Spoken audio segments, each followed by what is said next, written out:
Fala galerinha, chegando para mais um giro de notícias do Cruzeiro nesta manhã de sábado, 17 de 1 de 2026. Cruzeiro que joga hoje contra o Uberlândia e Tite vai levar a campo os principais jogadores, aqueles que são chamados de titulares. E ontem na Copinha o Cruzeiro se classificou para as quartas de finais, a equipe de Myron César.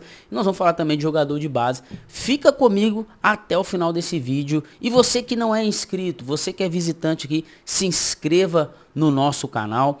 Dê um joinha, compartilhe esse vídeo com o máximo de pessoas nos grupos de WhatsApp, porque fortalece demais o nosso trabalho aqui e nos dá ainda mais relevância para continuar trabalhando. E ative o sininho para quando sair vídeo novo você ser lembrado pela plataforma e não perder nenhuma análise nossa aqui. Então vamos começar aqui pela Copinha, né? Cruzeiro ontem venceu o Santos por 3-1. A equipe de Myron César, que vem fazendo um bom trabalho, né? Cruzeiro que contratou o Myron César no final do ano passado. E eu lembro que eu falei, gente, o Myron César, ele não diminui o trabalho que vinha sendo feito na base do Cruzeiro. Pela comissão técnica anterior, que era bom. Mas o Myron César chegou para melhorar ainda mais o trabalho do Cruzeiro. Eu lembro que veio o Fred Cascardo. É isso mesmo, né? Cascardo. Cascado. Para ajudar o Adilson Batista ali na frente da base. O Fred ficando mais com aquela parte de relacionamento, de empresário, documentação, sabe essas questões mais burocráticas de relacionamento. E o Adilson Batista ficando mais com a questão técnica de campo. E aí chega o Fred, o Fred vai indica o Myron César, porque eles haviam trabalhado no América e feito um bom trabalho. Então a equipe de Myron César ontem venceu por 3-1. Eu assisti o jogo, primeiro tempo bastante truncado, o Cruzeiro com muita dificuldade no primeiro tempo, muita dificuldade. Eu acredito que o Santos foi até melhor do que o Cruzeiro na primeira etapa, o jogo acabou 0-0.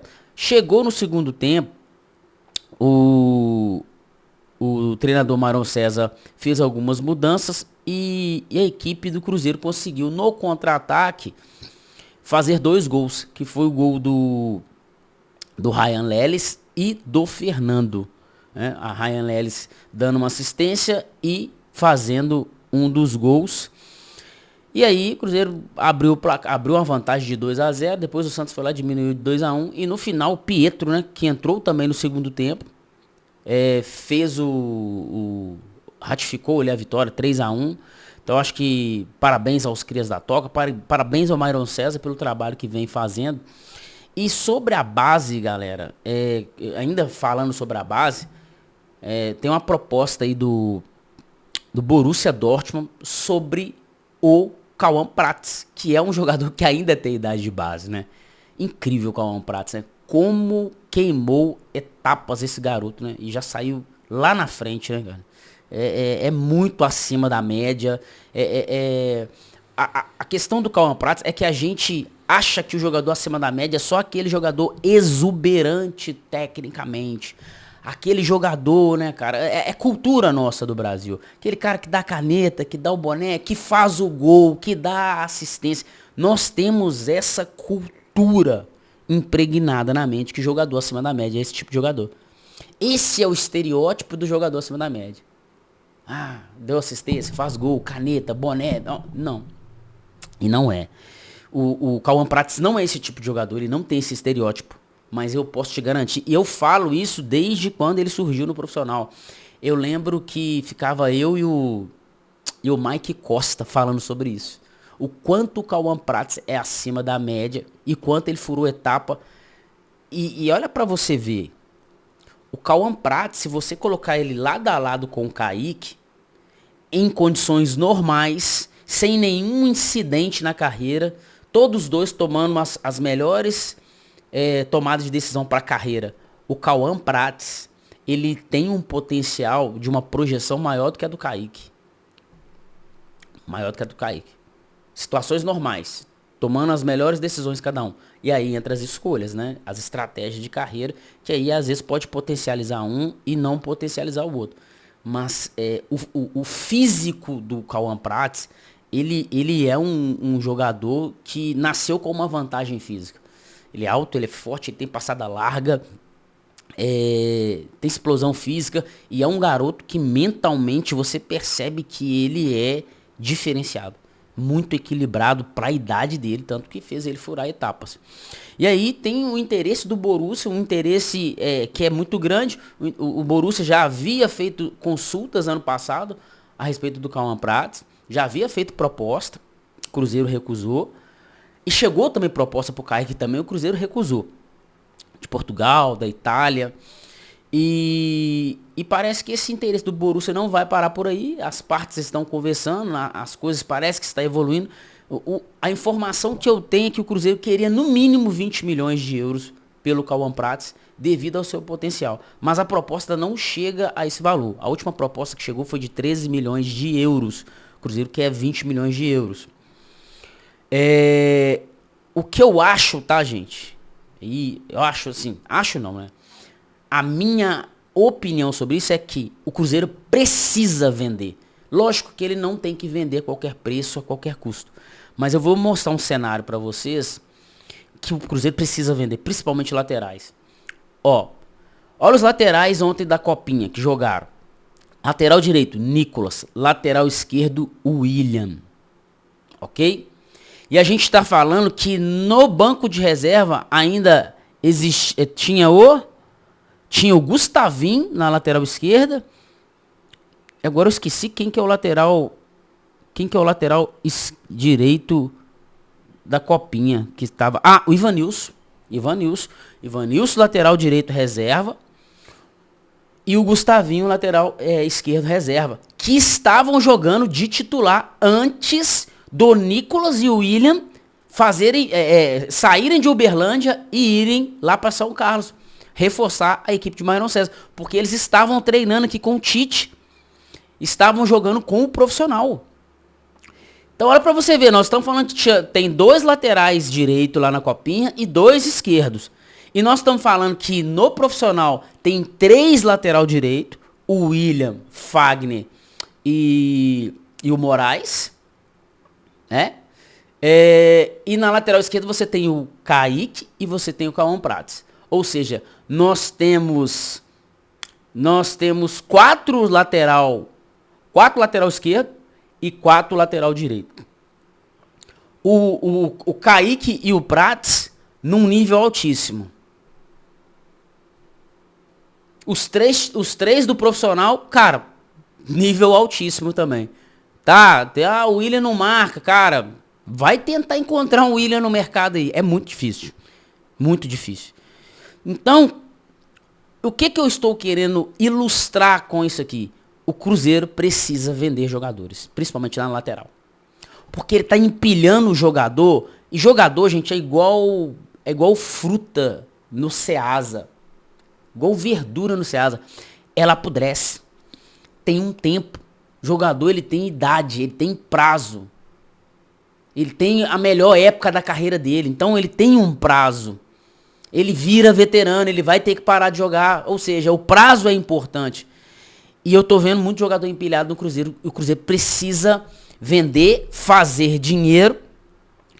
E ao mesmo tempo, cara, não vai atrapalhar a carreira de alguns jogadores aqui. Porque, cara, pensa no Nicolas, lateral direito, e no Ivanilson, lateral direito do Sub-20 do Cruzeiro. E eu tô falando de 2 bons jogadores, sabe? Como é que esses caras vão jogar no profissional?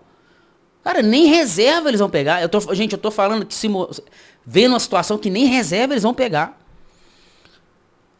Aí pega o Cauã Prats, que tem um potencial maior do que o do Kaique. Como é que ele joga? O Kaique hoje está no nível de seleção brasileira. Como é que o Cauã Prats vai jogar? Você entendeu? Então eu acho que o Cruzeiro ele precisa vender jogadores para não atrapalhar a carreira desses jogadores, para fazer a roda girar e fazer também dinheiro. Porque é legal, gente, ver o Cruzeiro dar chapéu no Flamengo. Tá engraçado, cara, a gente vê o Pedrinho entrar na mente do BAP, ver o BAP desesperado, ver o Flamengo fazendo uns movimentos esquisitos. Tá legal? Tá.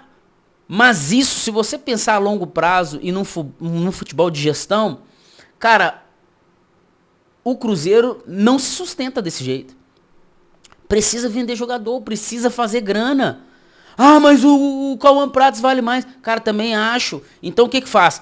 Vende o jogador e segura um percentual.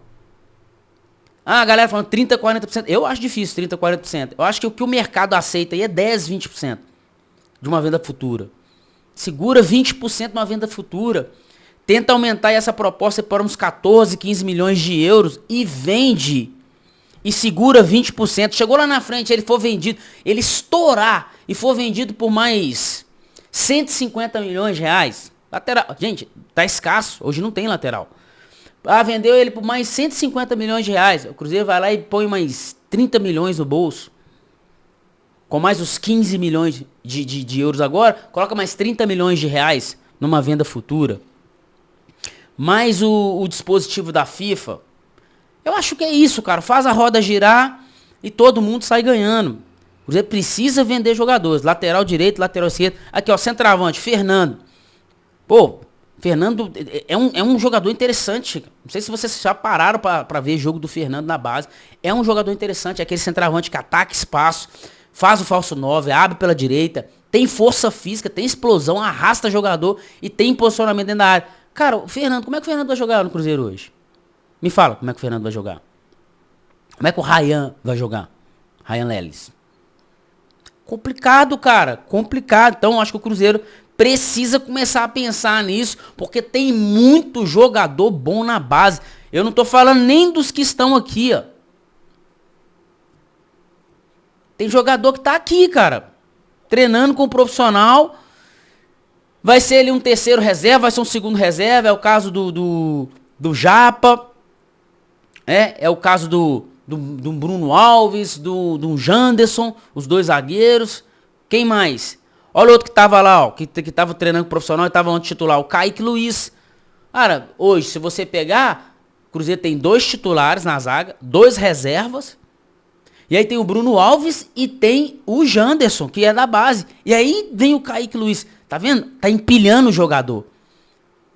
O normal é você revelar, vender. Mas nem todos os jogadores vão aparecer no profissional, gente. Nem todos os jogadores vão aparecer no profissional. O Atlético agora comprou um volante que estava no Santos, mas é do Flamengo. Oriundo da base do Flamengo. Cara, não vai nem jogar no profissional, já foi vendido. Ficou uma temporada no Santos, agora veio para o Atlético. Isso faz parte, isso é normal no mercado. Eu acho que o Cruzeiro precisa olhar essa questão com um pouco mais de estratégia financeira. Sabe? Não adianta querer segurar todo mundo, porque não vai conseguir segurar todo mundo, vai acabar perdendo dinheiro e perdendo o jogador. E o jogador perdendo a carreira. Nem todos vão atuar no profissional do Cruzeiro. E são bons jogadores. Não tô falando de jogador ruim, não. Tô falando de bons jogadores que não vai dar tempo dentro desse processo. Por quê? Porque vai ter um jogador titular na posição dele e que tá mais maduro, é mais experiente e tá no momento dele. Ok, galera? Então acho que o Cruzeiro deveria olhar isso com um pouco mais de critério financeiro. Eu vou ficar por aqui. Você que não me segue nas redes sociais, me siga, Diego de Leão FC e Conexão 31. Até o próximo vídeo, galera. Tamo junto!